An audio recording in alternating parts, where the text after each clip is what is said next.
Chapter 3, Assassination of Character. You pace back and forth across the length of your childhood bedroom floor, too shaken to sit still. I can't believe this. Yesterday was living my dream. And now I'm a murder suspect? And it doesn't help that there's nowhere to run if the killer comes back to finish me off. You picture the killer breaking down the door, their knife raised high, ready to slash at you. Before you can let yourself get too far, you draw in a breath and hold it and let it go. I've seen enough cases to know I'm probably in shock. I just need to stay as calm as possible. Everything will work itself out. Suddenly there's a rustling in the trees outside your window, and you recognize the distinct sound of someone climbing up. I should arm myself, scream for help. Your eyes land on a baseball bat leaning against the wall. You dart forward, grabbing the bat and hefting it up onto your shoulder. You want me? Well, come get some. Okay, Rambo. Your blood cools in your veins at your sister's voice, and seconds later Destiny picks the lock on your window and swings her leg through. Damn it. Tess, you scared the hell out of me. What are you doing here? Rescuing your ungrateful ass. We just need to shimmy down this tree to the porch roof, and then down the trellis and into the backyard. I can't leave. They already think I killed a guy. How do you think this is going to play if I run like a criminal? He brushes past you to your closet before opening it and surveying the options inside. Everyone already thinks you're guilty, and the type of single-minded thinking can ruin a life. At best, you can go to jail for murder. At worst... She shrugs, shooting you a callous glance over her shoulder. I don't think the killer's going to be cool with you taking all their credit, and really, what's one more body to a crazy murderer? Your blood runs ice cold as the two of you lock eyes, and then you hazard a glance out the window, gauging the distance to the ground. Okay, but if we're going, we'd better go now. They're starting to dismiss people, and they'll be coming for me soon. We need to get you cleaned up and into something more inconspicuous first. Here, this should do. She pulls out a hoodie, jeans, and holds them out to you. What in the holy hell is this outfit, seriously?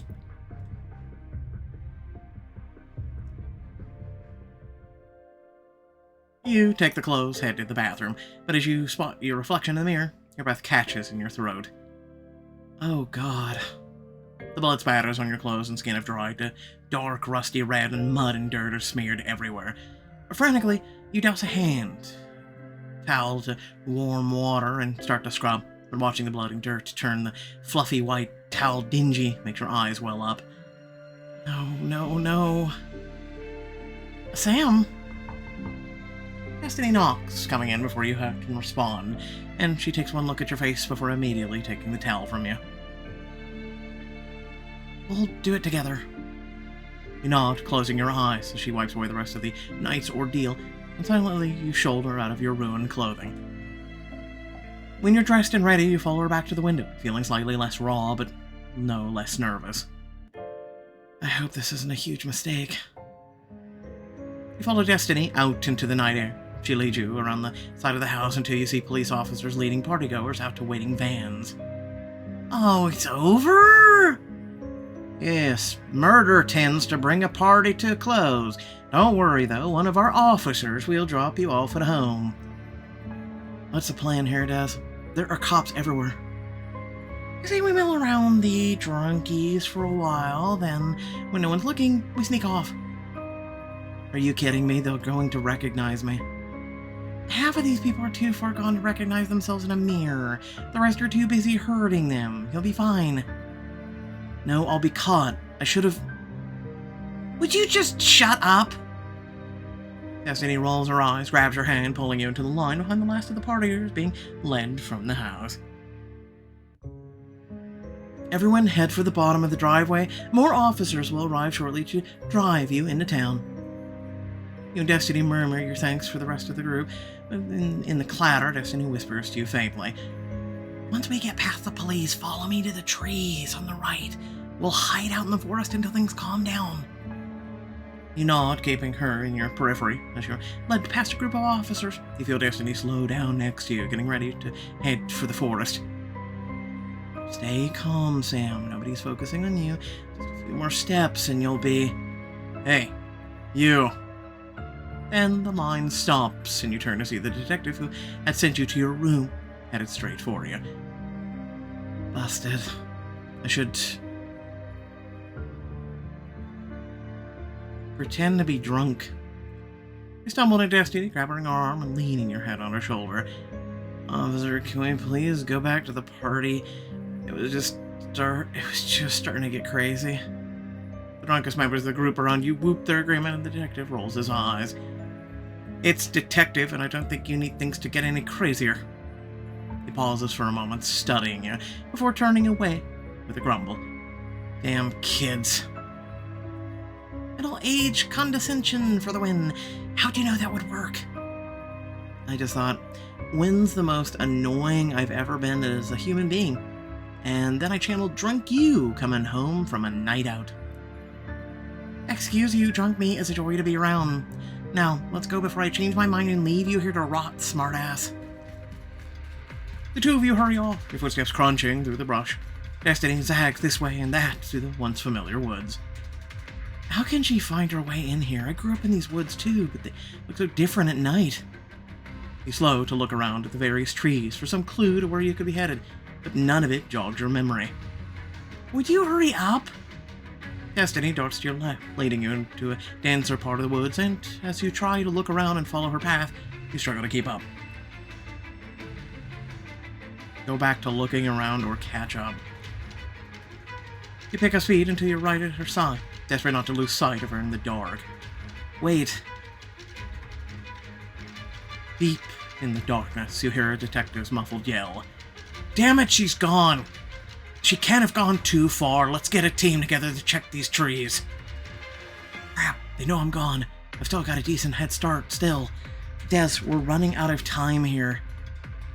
Thank you for the obvious reminder, little sister. It's not annoying or unnecessary at all.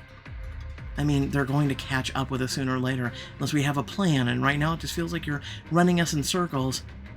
You pull to a stop to survey the grounds for yourself, but Destiny motions you forward. Would you come on? I know exactly where we are, and even better, I know the perfect place to take you. And where exactly is that? She looks back, her pearly whites catching the pale moonlight. A place no one will ever find you.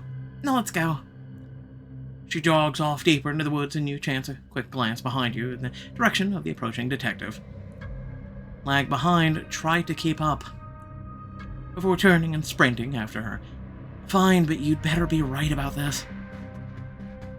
You forge ahead, your feeling of uneasiness intensifying, and as you follow Destiny into the clearing, you pull to a stop. Des, maybe we should go back. I think if we just explain... What are you not getting? She stops, swirling around to face you, and even in the dark you can see the agitation on her face. No, the answer's no. No, we can't go back. No, we can't explain. No, no, no. But our family is descended from one of the most prolific killers of his time. They don't throw him a festival because they've forgotten that.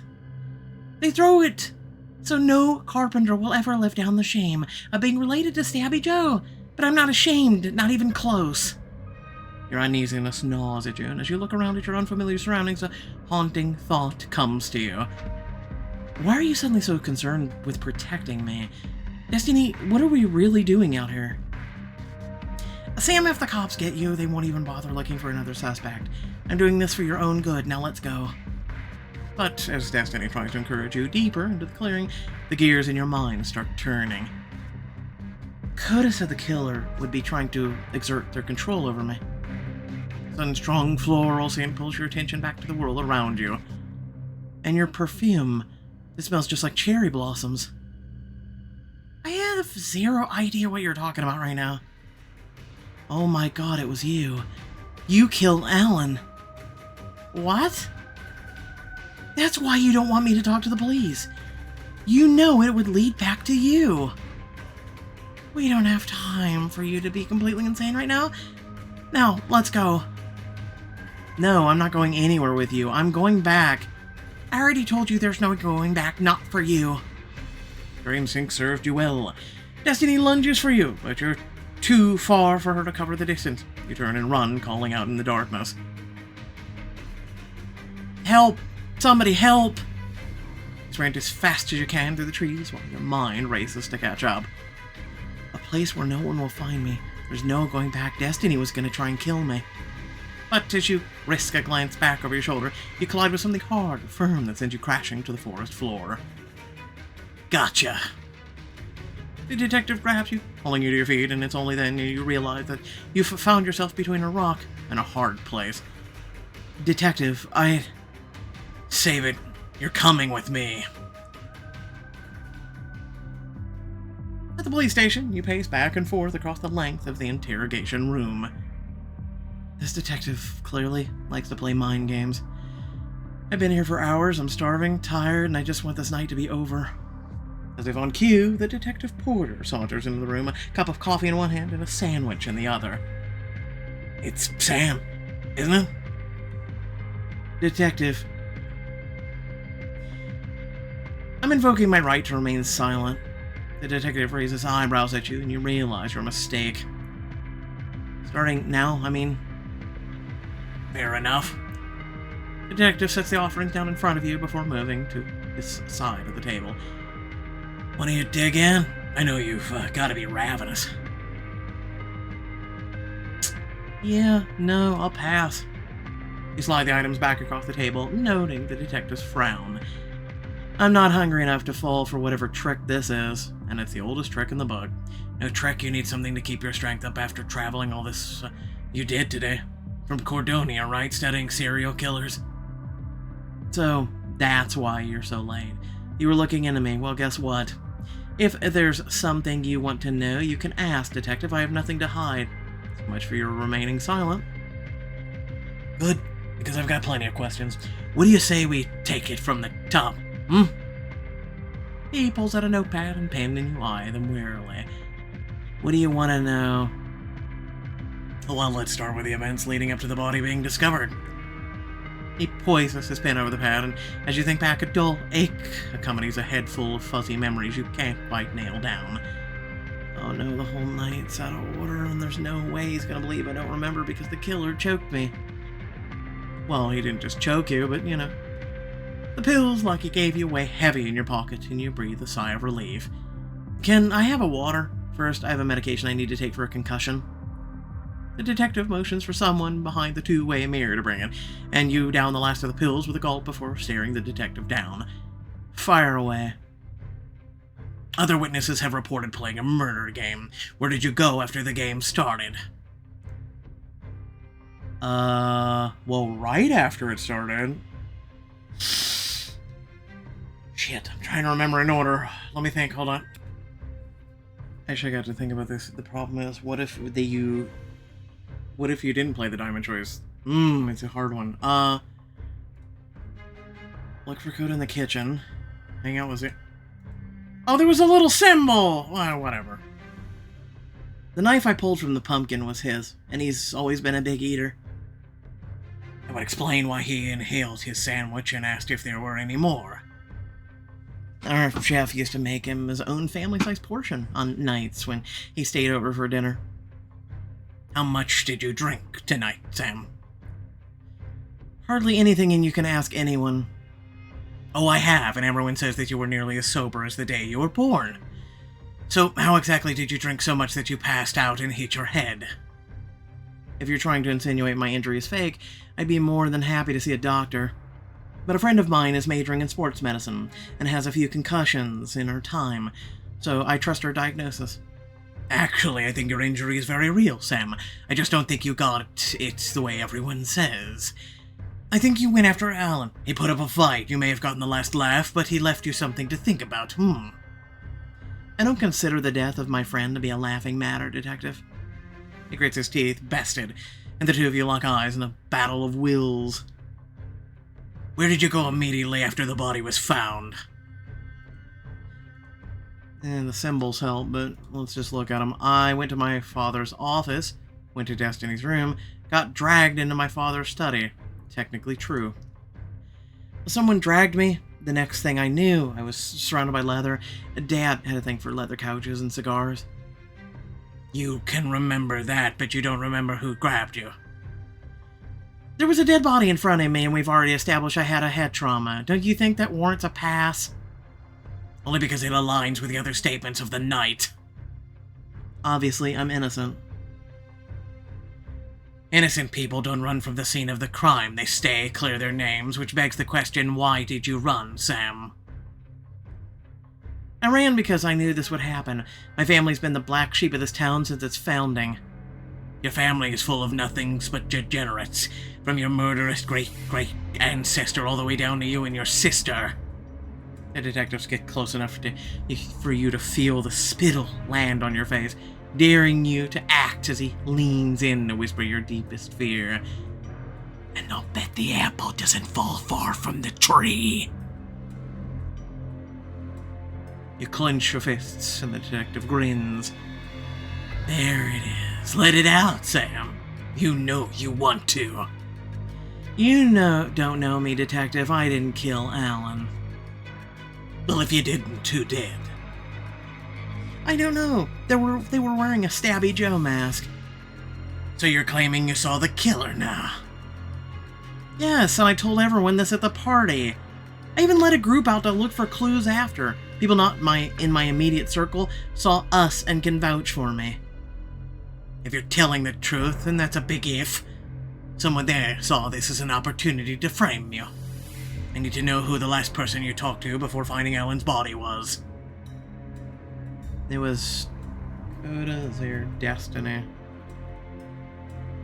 She was adamant that Alan wasn't dead, so I took everyone out to see where it all happened. But the body was gone. And next thing I know, she's screaming. We run in to find the body in the house. And why shouldn't I believe that you and your sister are in on this together? Destiny was right about one thing. You were never going to hear me out. You're too busy jumping through hoops to make me the killer. Don't take it personally. After 20 years, you develop a gut for these things. Well, we'll have to see what a judge says about your gut. I want a lawyer. Of course you do. Wait here. The detective steps out, leaving you alone in the tiny room, and your stomach sinks. At this point, I don't know if a lawyer can even help me. I am so screwed. As you lay your head out on the table, a knock sounds at the door, and a familiar face pokes a head in. Someone call for a lawyer? Zare. How did you even get in here? It doesn't really bode well that anyone can just waltz into an interrogation room in a police station. I mean, what if I was the killer? Then you'd be my first truly guilty client, and I'd be an emotional wreck. As glad as I am that you're here, last I checked you're not an actual lawyer. As a matter of fact, you just posted about bombing one of your law school prep tests on Picta. It was a practice LSAT. And why are you so loud? I'm feeling very called out for someone trying to help you. I appreciate the help, but even an experienced lawyer would have their work cut out for this one. I may not officially be a lawyer yet, but I can basically act as yours thanks to a loophole in our justice system, which I will inevitably have to close up the second I get my degree, because damn, is it egregious. You know, using a loophole for your benefit and closing it for everyone else sounds scarily like your mother. It's less loophole and more ancient BS law that no one uses but is still on the books. Marillic Isle lets the accused pick an advocate they choose. And since I know every judge on this island personally thanks to Mother Dearest, I can sway things your way. No problem.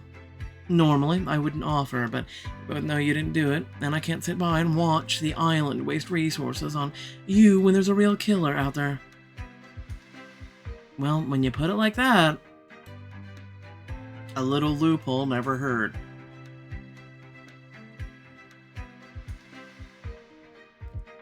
I'd love your help. Great. I need to call around for letters of rec anyway, so I'll rope it all into one call. I can imagine what that's gonna be like. You form a phone with your hand and mime a call.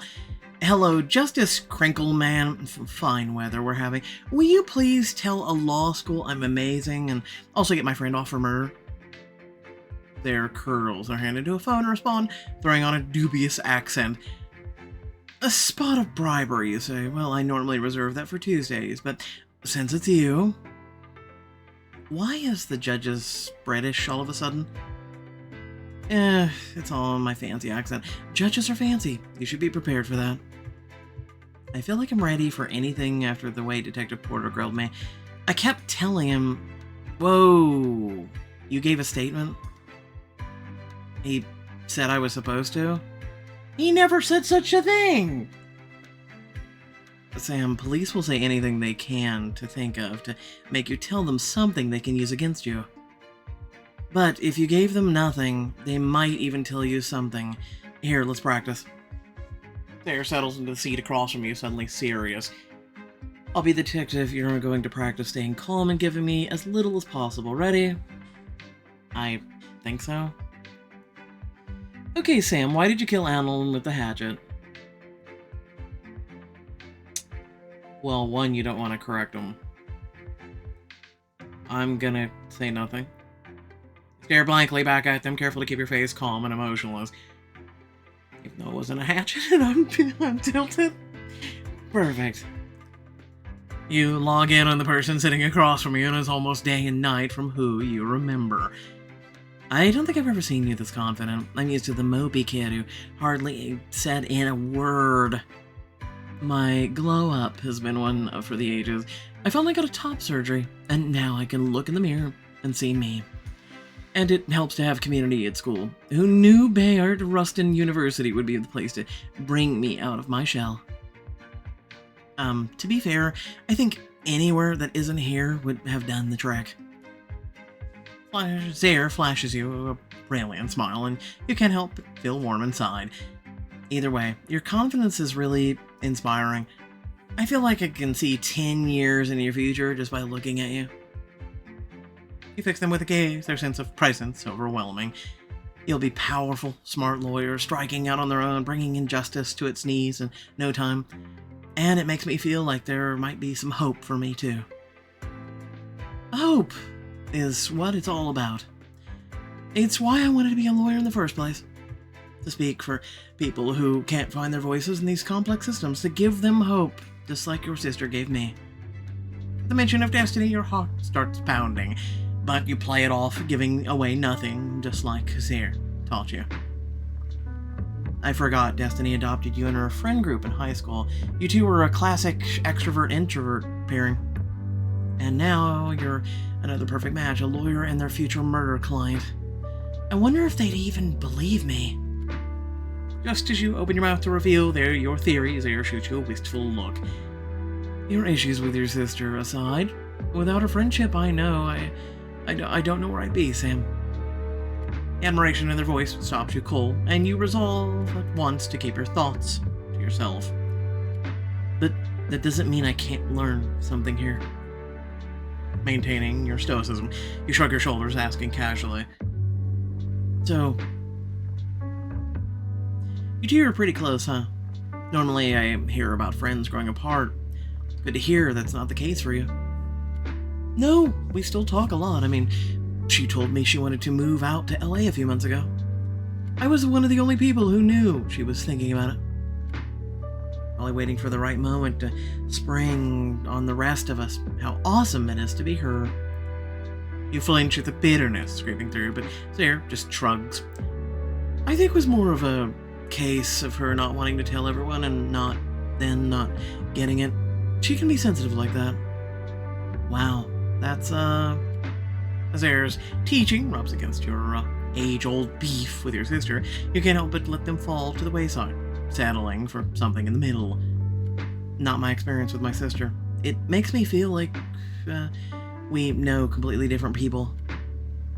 The human experience is having many different versions of yourself, Sam. There are people at school who think I'm intimidating, but if you ask anyone who knew me in high school, they'd laugh in your face.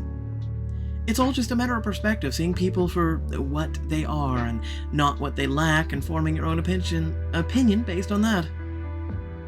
In that case, what is your opinion on her? Because I've been her sister for 21 years, and I don't think I like her as much as you do, so clearly I'm missing something. The only thing you're missing is quality time. If you get to know her a little better, you might be surprised at how a great friend she can be. You know, when she's not trying to kill you. Before you can get a chance to respond, you hear a sharp knock on the door, and the detective marches back into the room. He locks eyes on Zaire. What are you... I've chosen Zaire Jackson to be my advocate. They'll be sitting in for the rest of the questioning. The detective looks between the two of you and rolls his eyes. Zaire, please tell your client I don't care who represents her and get your ass out of my chair. You pull up another seat, and Zaire surrounds the table. The detective regains his place in front of you. Now, before the detective can ask the first question, an officer opens the door. Sorry, boss, bad news. He hands the detective a file folder, and as he flips through it, the detective's frown worsens. In light of new evidence, you're free to go for now. What? But... You start to question the decision, but Zaire nudges you, not mouthing. Don't give him anything. Immediately, you zip your lips, and the detective stands and flings the door open in an angry huff. You move to trail after him, only for him to whip around and stare at you. Don't get too comfortable. I know you did this, and I will protect and serve Relic Island if it's the last thing I do. And with that, Detective Porter disappears. You and Zaire trudge out in the lobby where you find your friends waiting for you. Huh, look who's back. How's the slammer? She was in holding, jackass. I was in the interrogation room, actually, but that doesn't matter. They cut me loose. But that's a good thing, I think. So why do you look like someone disproved your doctoral thesis? Because the detective was all set to keep me there until I spilled something he could use to pin the murder on me.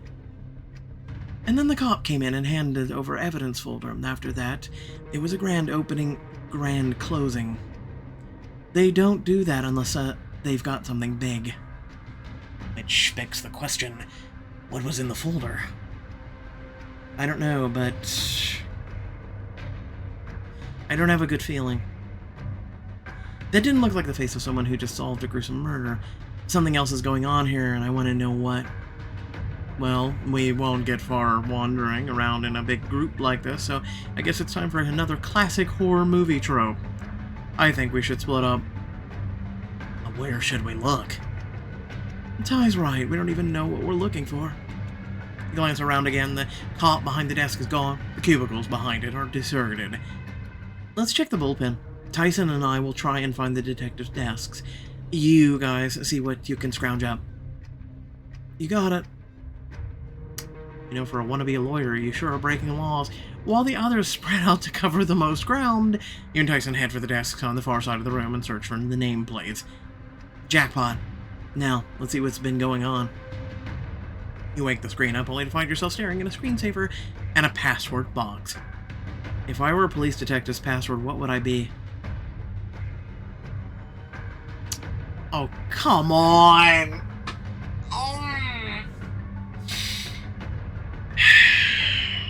Let's try password. 4 failed attempts. Oh, shit. Still locked. Whatever it is, he's not good at remembering it either. Here, let me try. You look over to see Tyson eyeing the Protect and Serve plaque on the precinct wall, and as he leans forward to type the phrase in... Finally, new password suggested. Tyson claims the desk chair, quickly scrolling through the files as you take a position leaning over his shoulder. Try searching Carpenter with the hate boner he had for my family. I'm sure it'll pull something up. Sure enough, the search returns a bevy of files, the first of which is a PDF file entitled Labs. Tyson clicks it, pulling open a scientific-looking page. What even is it? It's the lab results from when they processed you. The swabs they took off your clothes, skin, and stuff. It looks like they didn't get much from your clothes or skin, but there were 3 sets of DNA under your fingernails. One of them has got to be the killer. Problem is, it only lists 2 names. Yours and Alan's. We have to find out who the third person is. I'm pretty sure the lab's downstairs, and I bet the original test results are still down there. If we can find them, I can use Detective Porter's password to do a database check and find out who the third set of DNA belongs to. Feels majorly illegal. It is, but they didn't just kill Alan, Sam. They tried to kill you too. The ache in your head serves as a painful reminder of this point, and you turn to look at the door to the basement lab. Screw it, let's go!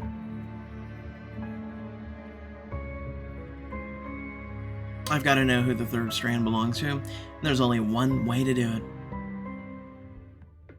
The two of you slip down the stairs and into the basement, and as Tyson keeps an ear out for a lingering scientist, you peer into the darkened lab. Okay, not loving running around in the dark with a killer on the loose. Not to worry. The lab is a place I know best in the entire world. Each one is unique, but I've never met one that hasn't been bent to my will. We'll see about that, Mr. Smarty Pants. You follow Tyson in the lab. He flicks on the switch, flooding the room with a fluorescent light before approaching a random machine. Damn it. Looks like they wiped the results from the machine. Sorry, Sam, but I'm gonna need your help. No reason to be sorry. What do you need? In a word, you.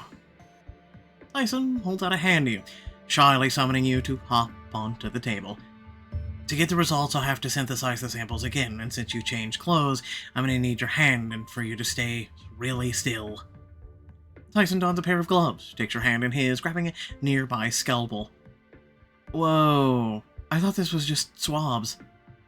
Usually, yes, but the first set of swabs took most of what remained. To get the samples now, I'm gonna have to scrape to get what's left under your nails. He wields the scalpel with a steady hand, scraping just under your nail beds, and as you look on, you hold his hand. Your fingers slowly curl around the hand holding yours, and Tyson looks up confused. Are you okay? Am I hurting you? No, it's just... It makes me feel better to hold on to you. I know it's not a big procedure or anything, but before you can finish, Tyson gives your hand a squeeze. It makes me feel better to hold on to you too. As you watch Tyson navigate effortlessly through the extraction, you can't help but be impressed. Wow, it's pretty cool to watch you in your element. I always knew you were some kind of genius. Thanks, but honestly, I don't feel like it most of the time. Why not? He allows a moment to pass thoughtfully, seemingly working out the best possible answer before he speaks. When people know you as the smart guy, it's suddenly your responsibility to withstand the weight of everyone's expectations. And if you make a mistake or have an off day, you're just not failing yourself, you're failing everyone else too. Di, you aren't a failure. No one expects you to be perfect, you're still a human being. In theory, sure. And not... But even right now, you need me to be perfect, so that these results come out correctly. I guess I didn't realize how much pressure you're under. After some final adjustments, Tyson selects the most viable samples and puts them in the centrifuge. Here we go. I hope this works. The machine whirs to life, and you peer at the screen over Tyson's shoulder, watching the analysis populate. Ty, why would someone delete the data? There really isn't a single good reason. It could have been a mistake, there could have been irrelevant data, like a stray dog hair, or... Tyson looks up with you with concerned eyes. Someone was deliberately trying to cover up what they found. Look, right here. This segment on those two of the samples. It's practically identical. Right.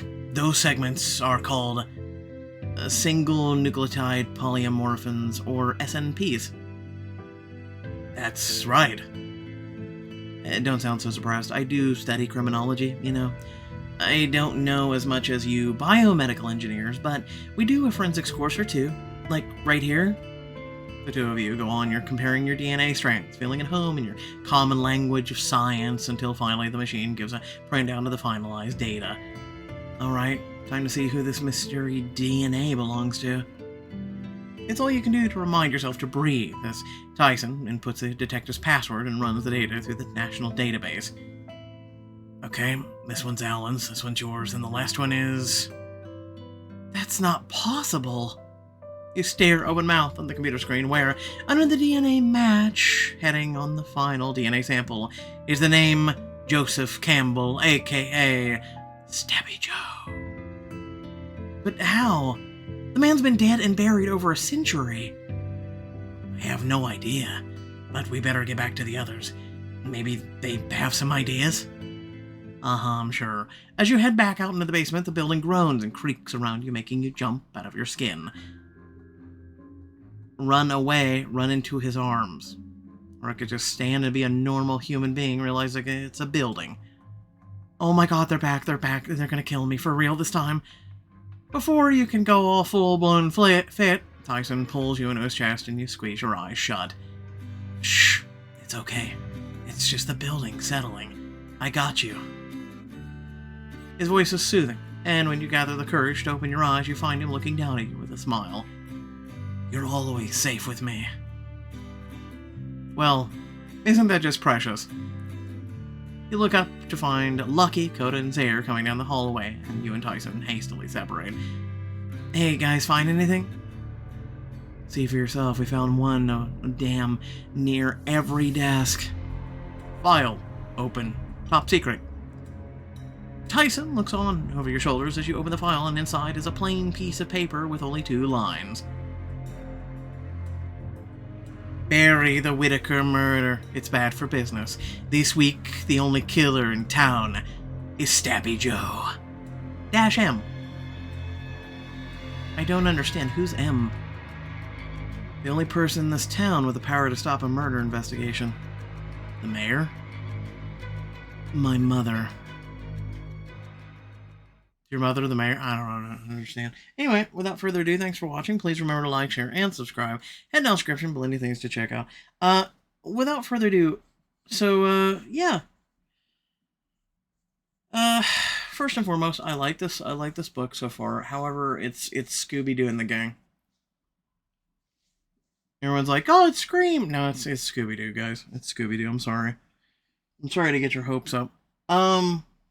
I mean, don't get me wrong, it's good, and it's better than the other books right now, except for, you know, the Fire one.